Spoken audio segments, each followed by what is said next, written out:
pues rastrera, digamos, de obtener las firmas y descartado a mí porque es más de lo mismo de acuerdo al análisis que hemos hecho aquí. Nosotros todavía no tenemos elegido a ningún candidato como para ser el digno representante de nuestro país. Yo creo que ninguno todavía se acredita para tal fin. Sin embargo, las tendencias ustedes las conocen, saben que va AMLO en primer lugar por más de un 47%, Anaya por más de un casi 30% después de el primer debate y muy rezagado en tercer lugar el señor Meade. No tenemos inclinación ni tendencia en este programa, trataremos de ser lo más objetivo que podamos, ya saben ustedes, al haber discriminado a estos dos personajes, no estamos diciendo que vamos a votar por alguno de los tres que quedan, sin embargo sí los invitamos a todos a ejercer su derecho y su obligación del voto. Gracias mis amigos, de hecha esta aclaración, les comento que los claroscuros de cualquier presidente, como es el caso del presidente don Adolfo López Mateos, que nos gobernó de 1958 a 1964, tuvo claroscuros. Miren, a puertas adentro, como decía Enrique Krause, en los sexenios, que es un trabajo que realizó por allá en 1998, algunos años antes también había iniciado con esta tarea pues de los sexenios, y decía que de puertas adentro el problema presidencial era fundamentalmente con la izquierda y con los empresarios, sobre todo también la parte de la derecha de la Iglesia Católica, que todavía no encontraba un equilibrio de fuerzas, toda vez que ya se había dado una opinión acerca de los pobres. Las masas para el presidente López Mateos significaban una oportunidad de seguir adelante, pero los conflictos laborales, fundamentalmente de los ferrocarrileros, de los maestros y de los estudiantes que apoyaban muchos movimientos sociales, tuvieron como consecuencia en el régimen siguiente un oscuro panorama en ese sexenio de Gustavo Díaz Ordaz. Por eso hago este paralelismo. Esos conflictos se vinieron heredando también con los maestros, con Otón Salazar, desde la época de Adolfo Ruiz Cortines, le dieron la papa caliente a Adolfo López Mateos. En el ámbito internacional, en puertas externas o puertas abiertas, en el exterior tendríamos dos amenazas importantes, lo que fue la Guerra Fría y por otro lado la llegada de la Revolución Cubana. Si ustedes dicen ya hay un intento fallido de una revolución mexicana, ¿por qué no estos jóvenes estudiantes, estos jóvenes maestros disidentes, estos médicos que sobre todo ya en el último momento del gobierno López Mateísta tuvo que reprimirlos? Y les voy a decir quiénes eran los actores. Fundamentalmente en la economía, la actuación de Antonio Ortiz Mena. Don Antonio Ortiz Mena tuvo una calidad de trabajo pues de 10. Yo creo que llevar el Producto Interno Bruto a más del 6% anual, cuando nosotros difícilmente con este hombre Enrique Peña Nieto, para hacer un parangón, no pudiéramos llegar ni al 2%. Esto sucede en un ámbito de posguerra. Recordemos que habíamos pasado desde Ávila Camacho por Miguel Alemán y en el alemanismo se exacerba el capitalismo y se da pues ya el último estirón de las piernas y brazos del PRI para que gobierne y que haga estos cotos de poder entre sindicatos, sobre todo de la CTM, eligiendo a Fidel Velázquez. Ven un previo análisis de Vicente Lombardo Toledano que le da casi la estafeta después de Alemán a Fidel Velázquez para que hasta la época de Zedillo, como dije en entregas anteriores, pudiera darse esta oportunidad de los movimientos sindicales a la orden del gobierno federal. No fue así, tampoco la excepción en el caso de López Mateos y sobre todo en las manos inquisitivas, sancionadoras, autoritarias de Gustavo Díaz Ordaz como secretario de Gobernación de don Adolfo López Mateos. ¿Qué nos toca hoy, señores? ¿Viaje o vieja? Don Adolfo López Paseos, así se le denominó, porque recurrentemente estaba en el extranjero, estaba en el exterior. Por supuesto que al llegar a Eisenhower y hacer presencia en nuestro país y ser recibido pues con bombo y platillo. Parecía ser que el presidente López Mateos en el último periodo, en el último tercio, en su último o mitad de sexenio, empezó a dar muestras que pues sí tenía inclinaciones hacia la extrema izquierda. Ahí están pues connotados y denotados en esos textos del Excelsior y el Universal, que publicaban que había una extrema izquierda. Esto hizo que también pues los notables empresarios como Sánchez Navarro dieran su punto de vista y sacaron un diario también en contra, diciéndole: ¿a favor de quién está, señor?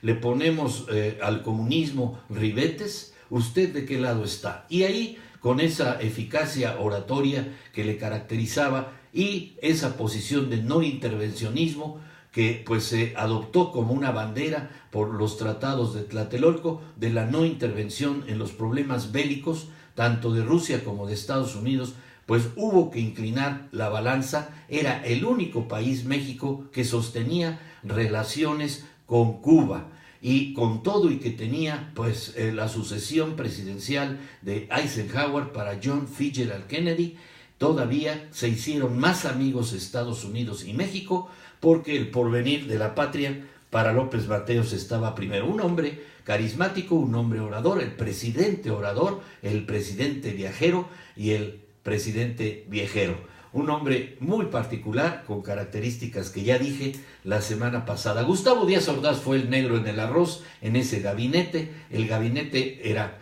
pues prácticamente en la economía magnífico, con don Antonio Ortiz Mena, pero lo laboral, lo conflictivo, lo político, los grupos de oposición al gobierno empezaban a estirar los brazos y se gestaba, pues ustedes saben, después de que se va López Mateos y entrega el país a Gustavo Díaz Ordaz, el movimiento más violento que ha tenido y de represión violenta el gobierno federal en manos de Gustavo Díaz Ordaz, en ese 2 de octubre, que ni perdón, ni olvido, ni amnistía para Gustavo Díaz Ordaz. A pesar de las medidas sociales, el gobierno de López Mateos empleó mano dura. Desgraciadamente, él no estaba porque andaba de viaje o de vieja y dejaba en manos de Gustavo Díaz Ordaz la gobernación o el gobierno de este país.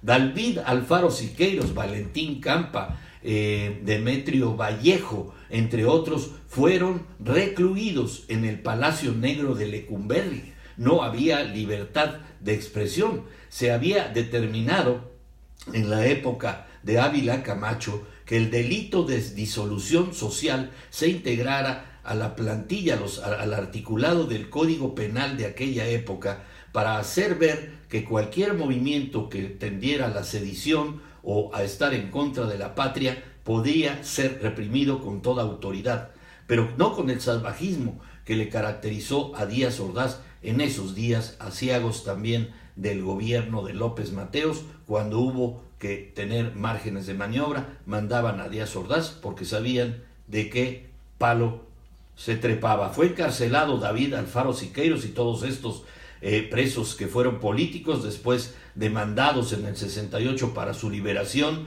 Fue encarcelado durante años por haber criticado al gobierno de México, también en países de América Latina que el presidente planeaba visitar. Ustedes ya saben que anduvo en el extranjero, hasta Argentina, hasta Asia, anduvo en Europa. Además, el dirigente agrario morelense, que por cierto el 23 de mayo va a haber una marcha aquí en Morelos, fue asesinado Rubén Jaramillo en 1962 sin que se aclararan nunca los hechos. Este dolor, esta pena que quedó fue una forma de un atropello salvaje, muerto, asesinado vilmente con su esposa embarazada y sus 3 hijitos, y desgraciadamente hasta la fecha no existe ninguna inclinación institucional de gobierno que haga este día pues como un día importante para la vida política de este país. Rubén Jaramillo, un seguidor de Zapata que pierde la vida por intentar, incluso él fue parte de esa iniciativa que tuvo con Lázaro Cárdenas, para mis amigos morelenses, que se fundara o se estableciera el ingenio azucarero Emiliano Zapata aquí en Zacatepec.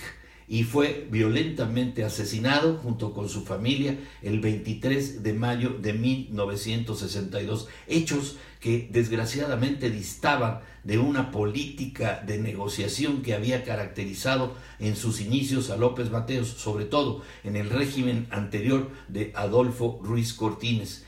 ¿A dónde había quedado esa palabra empeñada? Aquella gesticulación y manejo de la oratoria perfecta y de aquella capacidad de análisis y de negociación de López Mateos, cuando deja en manos de Díaz Ordaz, por tanto viaje y vieja, esta situación de ingobernabilidad que Díaz Ordaz reprimió brutalmente en todo momento. En el terreno político destacó la ley electoral que permitió a los partidos de oposición ser reconocidos, ostentar algunas diputaciones. Era suficiente que el partido en cuestión obtuviera un porcentaje mínimo del total de la votación para quedar representado en el Congreso de la Unión. Esto permitió crecer a los grupos opositores, creo que desde el punto de vista de los blancos claros, transparentes y no oscuros, está esa posibilidad de iniciar un cambio en el rumbo de la política y de los partidos políticos, por supuesto especialmente al PAN,